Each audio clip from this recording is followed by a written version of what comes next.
ప్రభువైన యేసుక్రీస్తు నామమున మీ అందరికీ నా హృదయపూర్వకమైన వందనాలు. అందరూ బాగున్నారు కదా? దేవుడు మిమ్మల్ని దీవించునుగాక. దేవుని కృప మీతో ఉండునుగాక. దేవుని యొక్క సన్నిధి మీతో ఉండునుగాక. దేవుని సహాయం మీకు కలుగునుగాక.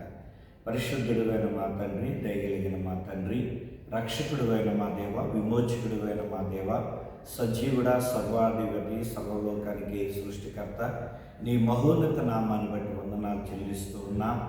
దేవా, ఉపవాస దినాల్లో కొనసాగుతూ ఉన్న మా ప్రియ బిడ్డలను అలాగే మమ్ములను అయా మీరు జ్ఞాపకం చేసుకొని నాయన మీరు ఇచ్చిన మరొక శుభదినాన్ని బట్టి వందనాలు. నాయన ఈ 2025 సంవత్సరం 3వ మాసములో దేవా ఇదిగో 15 దినాలు గతించుకుండగా 16వ దినాన మేము సజీవులుగా నిన్ను ఆరాధించే కృప మీరు మా దయచేశారు. దాన్ని బట్టి కృతజ్ఞతలు చెల్లిస్తూ మీ నామాన్ని మహింపరుస్తూ మిమ్మల్ని సన్నుతిస్తూ మమ్మల్ని తగ్గించుకుంటూ ఉండగా నూతన బలముతో, నూతన అభిషేకముతో, నూతన కృపతో నింపి నీ రాకడకు నన్ను మమ్మలను ఆయత్తపరచమని నజరేయుడైన యేసు నామములో ప్రార్థించి పొంది ఉన్నాం పరమ తండ్రి. ఆమేన్. Praise Lord. హల్లెలూయా. సమయంలో దేవుని వాక్యం చదువుకుందాం. యెహోషువ 22వ అధ్యాయము, యెహోషువ పుస్తకము 22వ అధ్యాయము. ఈ 22వ అధ్యాయంలో కొన్ని వచనాలను ఆధారంగా చేసుకొని దేవుని స్తుతిద్దాం.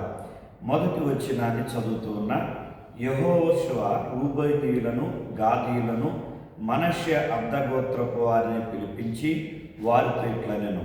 2వ వచనం, యెహోవా సేవకుడైన మోషే మీకు ఆజ్ఞాపించినదంతయు మీరు చేసి ఉన్నారు, మరియు నేను మీకు ఆజ్ఞాపించిన వాటన్ని విషయములలో నా మాట విని ఉన్నారు.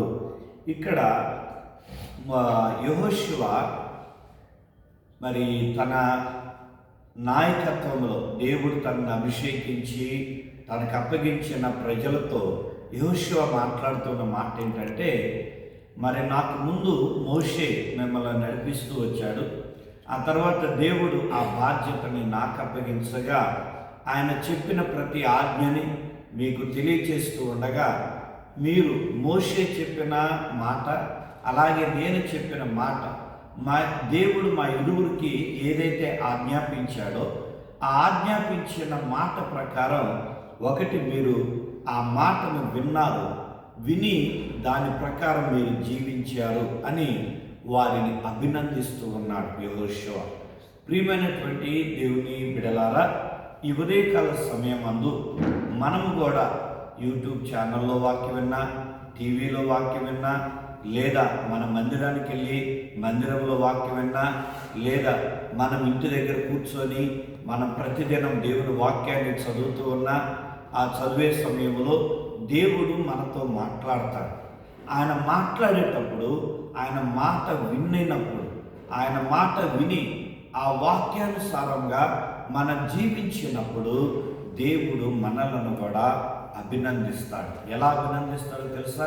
భలా మంచి నమ్మకమైన దాసుడా, భలా మంచి నమ్మకమైన దాసురాలా అని అభినందిస్తాడు. ఎందుకు అభినందిస్తాడు? ఆయన మాట విన్నాం. ఎందుకు ఆయన మాట విన్నప్పుడే మరి ఎందుకు అభినందించాలంటే, ఎవరైతే ఆ మాటను వింటారో, ఇదిగో కీర్తనకాడు అన్నాడు కదా, మొదటి కీర్తనలో ఆయన అంటూ ఉన్నాడు కదా, దుష్టుల ఆలోచన చొప్పునన్నాడు ఒక పాపుల మార్గమున నిలువక, అపహాసకులు కూర్చుండు చోటను కూర్చుండక. నువ్వు దేవుని మాట విన్నప్పుడు, నువ్వు దేవుని మాట ప్రకారం నడిచినప్పుడు ఈ 3 స్థలాల్లో నువ్వు ఉండవు. ఈ 3 స్థలాల్లో నువ్వు ఏకీభవించవు. అక్కడున్న అపహాసకులతో కానీ, పాపులతో కానీ, దుష్టులతో నువ్వు ఏకీభవించవు. వారి ఆలోచనలతో అలాగే వారితో పాటు కలిసి నువ్వు పని చేయవు. అంటే వారు ఏదైతే చెడ్డ పని చేస్తున్నారో అది నువ్వు చేయవు. కనుక దేవుడు నిన్ను అభినందిస్తాడు, దేవుడు నిన్ను ఆశీర్వదిస్తాడు. ఎలా ఆశీర్వదిస్తాడో మరి ఇదే అధ్యాయంలో ఉంది కదా, నీటి కాలువల ఎవరన్నా నాటబడిన చెట్టు వలె తన కాలమందు ఆ ఆకు వాడక ఫలమిచ్చు చెట్టు వలె నువ్వు చేయి వాటినన్నిటినీ కూడా ఆయన సక్సెస్ చేస్తాడు. నీకు విజయాన్ని ఇవ్వగలిగిన గొప్ప దేవుడై ఉన్నాడు. అందుకనే యెహోషువ ఇశ్రాయేలుతో అంటూ ఉన్నటువంటి మాట మనం ఇక్కడ చదువుకున్నాం. మీరేం చేశారు? యెహోవా సేవకుడైన మోషే మీకు ఆజ్ఞాపించింది విన్నారు, అలాగే ఇదిగో యెహోవా సేవకుడినైనా నేను ఆజ్ఞాపించిన దాన్ని కూడా మీరు విన్నారు. వినటమే కాక దాని ప్రకారం మీరు నడిచారు. 5వ వచనాన్ని మనం చదువుకుంటే ఆ మాట రాయబడుతుంది. అయితే మీ పూర్ణ హృదయముతోనూ మీ పూర్ణాత్మతోనూ మీ దేవుడైన యెహోవాను ప్రేమించుచు ఆయన మార్గములన్నిటిలో నడుచుకొనొచ్చు, ఆయన ఆజ్ఞలను గైకొనొచ్చు, ఆయనను హత్తుకొని ఆయనను సేవించుచు. చూడండి, ఆయన మార్గాలు వినటమే కాదు, ఆ మార్గాలను నడిచారు, ఆయన హత్తుకున్నారు, ఆయనను సేవించారు, అంటే ఆయన ఆరాధించారు అని ఇక్కడ యెహోషువ తెలియజేస్తూ ఉన్నాడు. యెహోషువ ఇశ్రాయేలుని అభినందిస్తూ ఉన్నాడు. కాబట్టి ఈ యొక్క సమయంలో మరి నీవు దేవుని చేత అభినందించబడటానికి నువ్వు సిద్ధంగా ఉన్నావా? అలా సిద్ధంగా ఉండాలి అంటే మరి దేవుని యొక్క మాటకు లోబడి నువ్వు నడుస్తూ ఉన్నావా? దేవుని మాట యందు విశ్వాసాన్ని నువ్వు కనపరుస్తూ ఉన్నావా? ఒకసారి మనం ఆలోచించేద్దాం. ఎందుకంటే ఈ యొక్క ఇశ్రాయేలీలే మరి ఆ తర్వాత ఏం చేశారంట, వారు మాట వినలేదు అన్నట్లుగా వ్రాయబడుతూ ఉన్నది. ఎందుకంటే మనం కూడా అంతే, ఒక్కోసారి విన్నట్లే ఉంటాం కానీ మళ్ళీ ఏం చేస్తాం, దేవునికి దూరం అయిపోతుంటాం.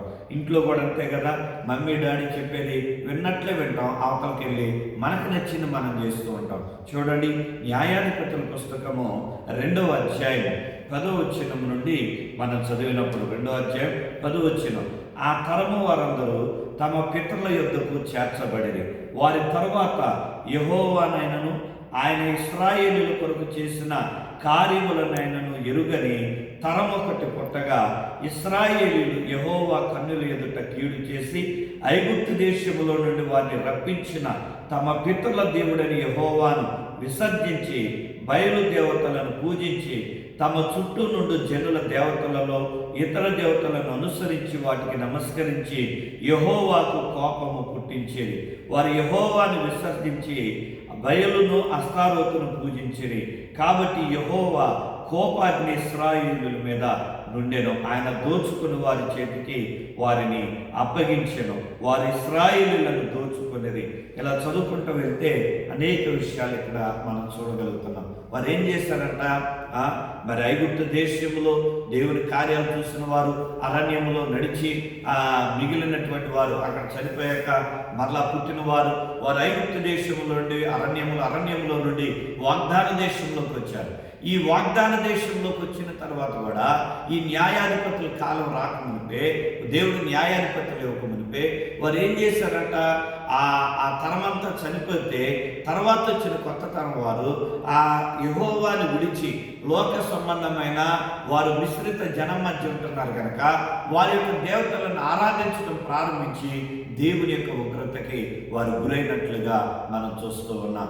కనుక ఈ దినాల్లో కూడా మనం ఏం చేస్తున్నా, మన విశ్వాసంతో దేవుని దగ్గరికి వస్తున్నా, ప్రభువుని విశ్వసిస్తున్నా, మారుమనసు పొందుతున్నా, పశ్చాత్తాపడుతున్నా, రక్షణ అనుభవంలోకి వస్తున్నా, ఆ తర్వాత మరలా లోకంలోకి వెళ్ళి లోకంలో ఉన్న అవిశ్వాసులతో సాంగత్యం చేసి వారితో మాట్లాడుతూ వారి యొక్క పద్ధతులు, వారి ఆచారాలను పర్లేదు ఒకసారే కదా ఏమన్నా అనుకుంటారేమో అని మొహమాటం కొద్దిగా మనం ఏం చేస్తున్నాం, తిరిగి మరలా వారి యొక్క అన్య ఆచారాలకు లోబడిపోయి లోకంలోకి వెళ్ళిపోయి లోకంతో మనం జీవిస్తూ ఉన్నాం. దేవునికి మనం దూరం అయిపోతూ ఉన్నాం. ప్రస్తుత దినాల్లో క్రైస్తవులుగా పిలువబడుతున్న వారు ఆదివారం మందిరానికి వస్తూ ఉన్నారు. మిగిలిన దినాలు లోకంతో, లోక సంబంధమైన పద్ధతులతో నడుస్తూ ఉన్నారు. అలాగే ఆదివారం దేవుని మందిరంలో మనం చెప్పే దేవుని యొక్క భయభక్తులు, ఆ తర్వాత వారి ఇంటి దగ్గర ఏ కార్యక్రమాలు చేసుకున్నా వారు లోకానికి సంబంధించిన వాటిని చూసుకుంటున్నారు తప్ప దేవునికి ఇష్టమైనది ఏది కూడా చేయలేకపోతున్నారు. దేవునిని యథార్థమైన హృదయంతో ఆరాధించలేకపోతూ ఉన్నారు. కాబట్టి ప్రస్తుతము మరి మనం ఎలా ఉన్నామో ఆ దినాల్లో ఇశ్రాయేలీయులు కూడా అలాగే ఉన్నారు. అందుకని దేవుడు ఇక్కడ అంటూ ఉన్న మాట మొట్టమొదటి అభినందిస్తూ ఉన్నాడు. మనం కూడా మరి ఆయన మార్గంలో నడిస్తే ఆయన అభినందనకి మనం అభినందన పుచ్చుకునే వారుగా ఉంటాం. ఒకవేళ ఆయన మాట వినుకోకుండా ఆయన మార్గాన్ని విసర్జించి మనం జీవించినట్లయితే మన దేవునికి దూరం అయిపోతాం. 5వ అధ్యాయం న్యాయాధిపతులు 5వ అధ్యాయం 8వ వచనములు కూడా ఈ మాట రాయబడుతుంది కదా. చూడండి, ఇశ్రాయేలీయులు క్రొత్త దేవతలను కోరుకొనగా యుద్ధము ద్వారముల యుద్ధకు వచ్చాను. ఇశ్రాయేలీయులలో 40,000 మందికి ఒక కేడేమే కానీ ఈటే కానీ కనబడలేదు. వారు ఏం చేశారంట, క్రొత్త దేవుళ్ళను కోరుకున్నారంట. క్రొత్త దేవుళ్ళను కోరుకొని వాళ్ళు యుద్ధం అంట ద్వారం దగ్గర రెడీగా ఉందంట. వాళ్ళు క్రొత్త దేవతలు కోరుకోవటం ద్వారా, అలాగే నువ్వు కూడా లోకంలో ఉన్న వాటిని కోరటం ద్వారా సమస్య అనేది నీ ద్వారం దగ్గర ఉంటుంది, సమస్య అనేది నీ జీవితం దగ్గర ఉంటుంది. కాబట్టి ప్రియ సంగమా, ఈ ఉదయకాల సమయంలో మన దేవుని మాటకు లోబడితే ఆయన చేత అభినందించబడతాం. దేవుని మాటకి మన దూరం అయితే మన సమస్యకి గురవుతాం, ఉగ్రతకు గురవుతాం, నాశనానికి దగ్గరికి వెళ్తాం. కనుక ఆయన చేత అభినందించబడి నిత్య జీవంలోకి వెళ్తావా, ఆయన చేత తృణీకరించబడి నరకానికి వెళ్తావా? ప్రార్థన చేసుకున్నామా? పరిశుద్ధుడా, దయగలిగిన మా తండ్రి, కృపగలిగిన మా గొప్ప దేవానికి వందనాలు. ఈ ఉదయకాల సమయంలో నీ పరిశుద్ధమైన, పవిత్రమైన, మహోన్నతమైన నామాన్ని హెచ్చిస్తూ ఇది మీ కొద్ది మాటలు మా బిడ్డల జీవితాల్లో మీరు ఆశీర్వాదకరంగా ఉంచండి. ఏ కుటుంబాలు, ఏ బిడ్డలైతే ఈ వాక్యాన్ని వింటున్నారో వారిపైన నీ ప్రత్యేకమైన అయోధ్యలు కనపరచండి. దూర ప్రాంతాల్లో ఉన్న మా ప్రియ బిడ్డలందరినీ దీవించండి, మహిమను పొందండి, ఆక్రతలు తీర్చండి, ఆరోగ్యాలతో నింపండి. యేసు నామం అడుగుచున్నాము తండ్రి, ఆమేన్. సర్వోన్నతుడైన దేవుని ప్రేమ, సర్వశక్తుడైన యేసుక్రీస్తు వారి కృప, సర్వవ్యాప్తి అయిన పరిశుద్ధాత్మ అన్యోన్య సహవాసము సదాతోడైన దీవించిన గాక. ఆమేన్. అందరికి వందనాలు. దేవుడి మిమ్మల్ని దీవించిన గాక. May God bless you.